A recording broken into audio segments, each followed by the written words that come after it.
Hi, I'm Benjamin, and Wales, this country that I'm in, is about to change. Not just an election, and there just went one by, but a moral consensus, how we see ourselves, and our next door neighbors' moral consensus. Now, this is not about the election that just happened yesterday in Caerphilly. But look at this on the screen, briefly. The Welsh nationalists Plaid Cymru just took a seat in the valleys. A cymoedd. That's a big win, but what's bigger to me is that the 20th century parties, the centre-left and the centre-right, got third and fourth place. This is a shift in consensus, but it's not happening because of a shift in consensus in Wales. It's happening because of what's going on in England. England is about to change. In this video, I want to explain to you why Welsh nationalists, even though they secured an historic victory this time, I mean, it is completely historic, ground shifting, but all is not what it seems. And if Welsh nationalists are not careful, if they do not awaken in time to realize that we have to choose a side of what's going on in England, and if we choose the wrong side, Wales gets wiped out. When a country changes its moral consensus, it has an identity crisis. And so now I want to take you through 10. The first one, the 7th century. Wales was a patchwork of fighting kingdoms. However, England was a patchwork of fighting kingdoms as well. Yet they had three main powers. Wessex, who had cut off the southwest Britons from the Welsh. Mercia, who had taken essentially what was forming as the heartland of the Welsh-speaking kingdoms. And Northumbria, who wiped out the Old North. Now, Gwynedd had a king, Cadwallon, and he realized at this point, in the 7th century, we had one last chance in this period to still take over our island, to liberate our island from these invading barbarians. And he went on the warpath. He went all crazy. He aligned with Mercia off and on, but Northumbria, he had a sense of he wanted revenge. And he even wiped out or conquered Northumbria for a year, conquering North England for a year, basically. And if that had worked, I would say, well, that was the right thing to do. But if you fail, then your strategy was not the winning strategy, and you were wrong to choose that strategy. Cadwallon chose that strategy of attacking Northumbria because he had a sense of revenge. These people had almost taken him out, by the way, and he had to flee to Ireland. Maybe I'll make a video on that epic journey. But in quick, we had to choose which of these three kingdoms do we focus on and attack. And we chose Northumbria because we wanted to get the Old North back, which made sense. We had a reason to seek revenge, but revenge is not a cool-handed strategy. That's not cunning. That's letting your emotions get away with you. We should have gone for Mercia. Why? Because they're right in front of us. They hold the middle of the island. We failed. The first identity crisis in England, in which these warring kingdoms were competing, we chose the wrong move.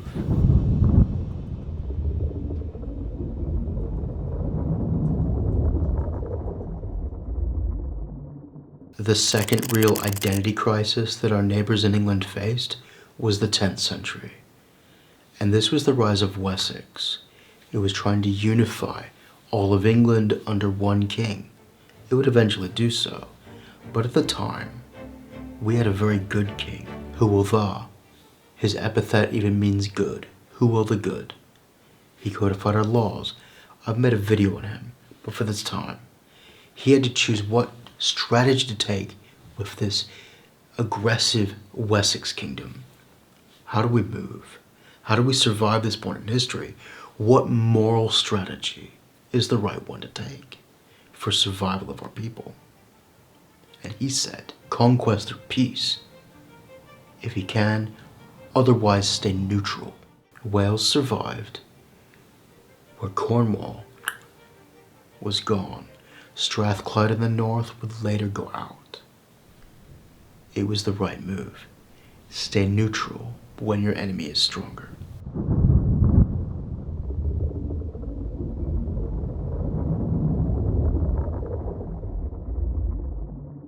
Number 3.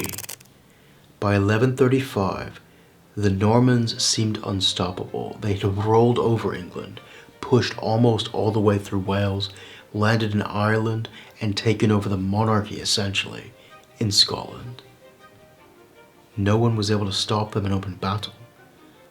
But then, in 1135, King Henry died, and there was an identity crisis in England for the throne. Not just an identity crisis in terms of who was going to inherit, but how they should inherit. What was the right way of doing things? The English couldn't decide, and they fell into open war with each other. The Welsh, a series of kings who were becoming princes because the word king seemed a bit old-fashioned, right? They aligned together, and they came up with a strategy of just all-out war in every direction, whilst emulating the culture of these Norman English French aristocrats. It was the right move. Because before then, why would we emulate these people's culture? We changed the moral consensus. It worked. It was the right move.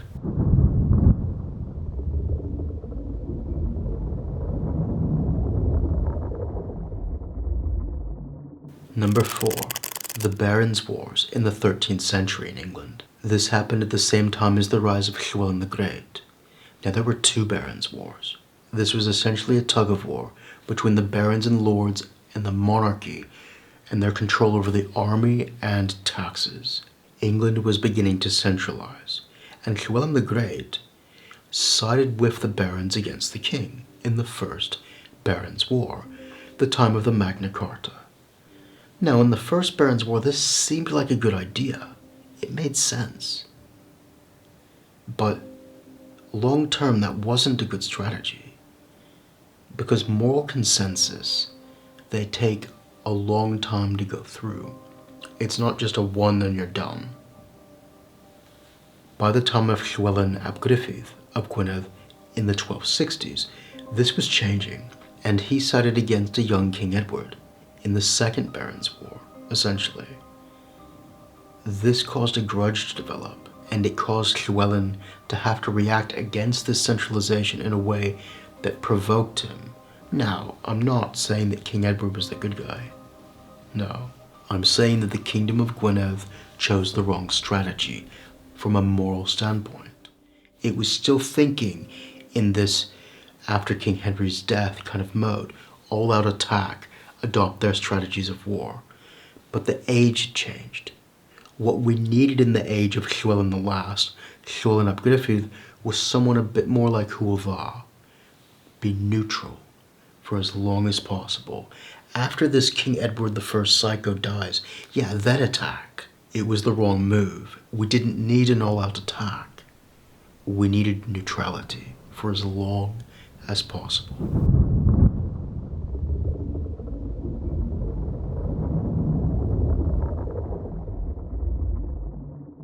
Number 5. Owain Glyndŵr.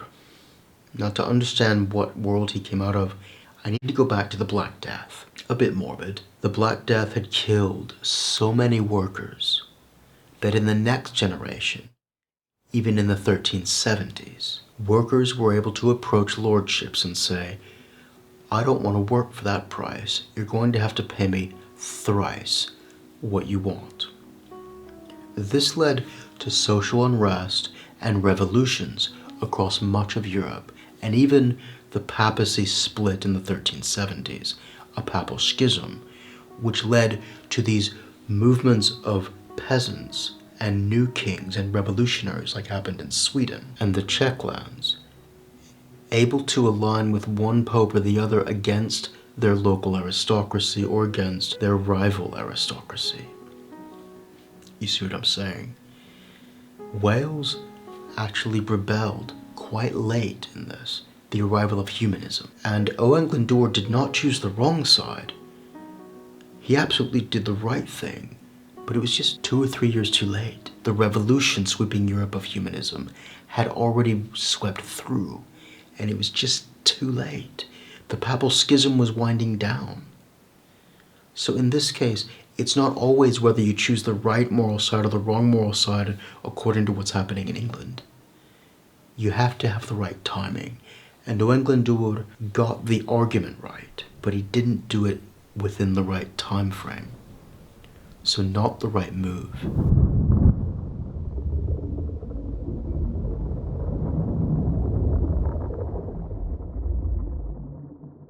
Later in that century, in the 15th century, England decided to rip itself apart for several decades in what became known as the War of the Roses, the House of Lancashire against the House of York.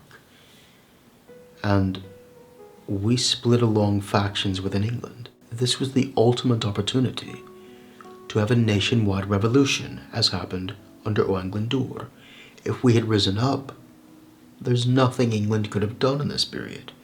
We would have established an independent Wales. I'm sure of that, because England was a mess. However, we chose the wrong move by siding with the other side. Well, you might say, wait, Benjamin, we sided eventually with the Tudors who won. But they took our aristocracy to England, draining us of our noblemen, draining us of our upper class, who are the ones who carry the culture, sapped us dry. Then that same Tudor dynasty abolished the monasteries, wiping out Wales's native religion. Then it abolished our laws and fully absorbed Wales into England. That was the result of making the wrong move. Now, 3 wrong moves for any nation, geopolitically in terms of the moral consensus from age to age, you don't usually make 3 wrong moves in your direction as a country and survive. But we got very, very lucky. You might hear rain outside. Croeso I Cymru. Welcome to Wales. It rains a lot.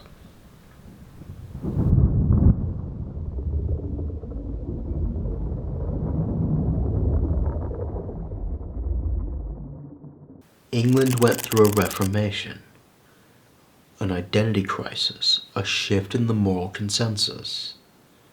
And we in Wales did not try to fight. This was the right move.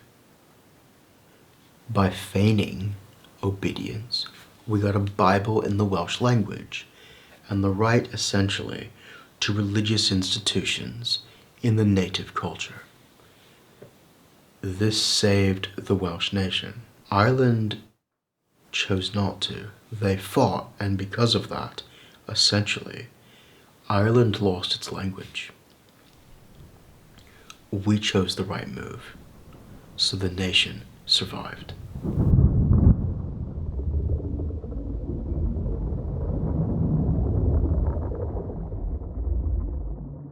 England's next identity crisis was in the 17th century, with parliamentarians and the king duking it out. It was horrific, not just in England, but across all of these islands. The wars of the 3 kingdoms. Scotland had wars as well. The Irish rose up in a very long and bloody revolt. Even the Isle of Man revolted. Cornwall actually kind of had a sort of revolt. It was fighting for some kind of political devolution. But we in Wales, we chose again factions in England. We fought on different sides of their wars. And this was again, we should have risen up. This was perfect. Your enemies are fighting. Take back the keys to your own house and lock the door so they can fight outside and not wipe out your kids, right? Just saying, it would have been okay. The period after this in Wales was just dark, puritanical. A nation that was once known for fun, happy people became dour. A lot of our native instruments, like the crwth, went out, lost, because of this period. The wrong move.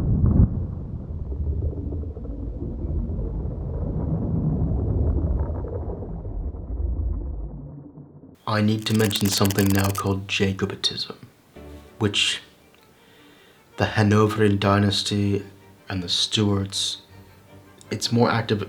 It was more active in Scotland.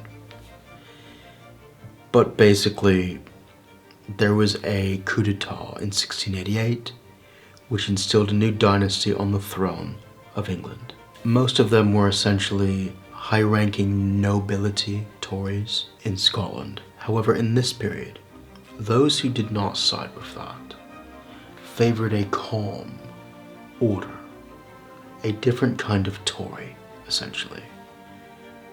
The landed nobility, wanting just know your place, don't rock the boat, be quiet. That's exactly what Wales did. There were a few upheavals due to the industry, but nothing really related to Jacobitism, as you saw in Scotland. Because of this, Scotland was essentially, we didn't fight. It was the right move.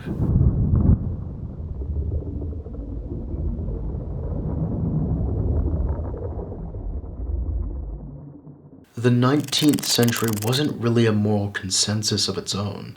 It was more of a gradual shift from the consensus against Jacobitism and the calm order to the 20th century, where there was a struggle over economic political ideologies.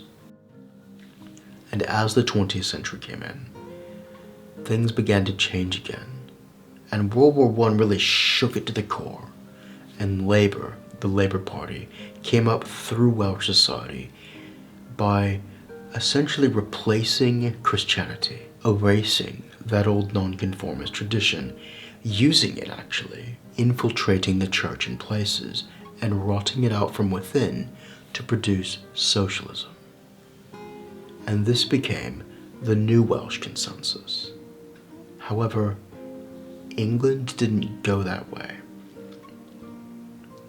England had a kerfuffle between two major ideologies, as Welsh did as well. There were classical liberals and Tories in Wales who went all the way the other way, like wanting no government. These people wanting state runs everything and no government. I mean, the both of them are insane. In any case, from this period, we got Welsh devolution. Home rule, finally something of our own. After over 7 centuries, if you don't include the 4 years that Glyndŵr actually ruled an independent state, without anything. But now we had it. However, we traded that legal basis for essentially our language. We had lost our language over the course of the 20th century. Now, it is spoken across much of the North and West. But because we focused on this materialistic economic ideology as a moral consensus, we abandoned culture, as happened in England. Now, I don't know what would have happened, because it's too soon in history to tell. What would have happened if we had aligned with a non-statist view, like England did, and America?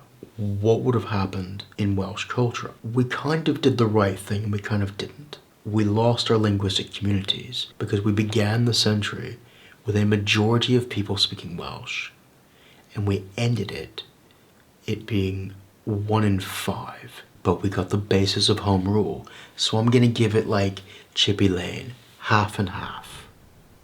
Do you want rice or chips? Curry on both.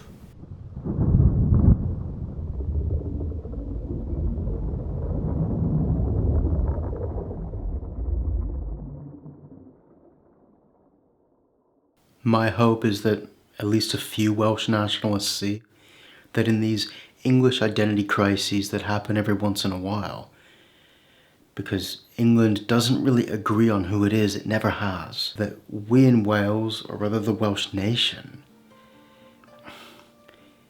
we always have to choose our geopolitical strategy, even our morality, according to how we're going to adapt to this next door. Because of our geography and demographics, we are dependent upon adapting to their reality. That doesn't mean that we become like Frogface and Reform and Nigel Farage. No, but it does mean we recognize that the age is changing, that Spain, France, Italy, the Netherlands, Germany, Sweden, Denmark, Poland, all of these European nations are rebelling against this post-war endless consensus of liberalism, social progressivism, borderless anti-nationalism. That age is ending.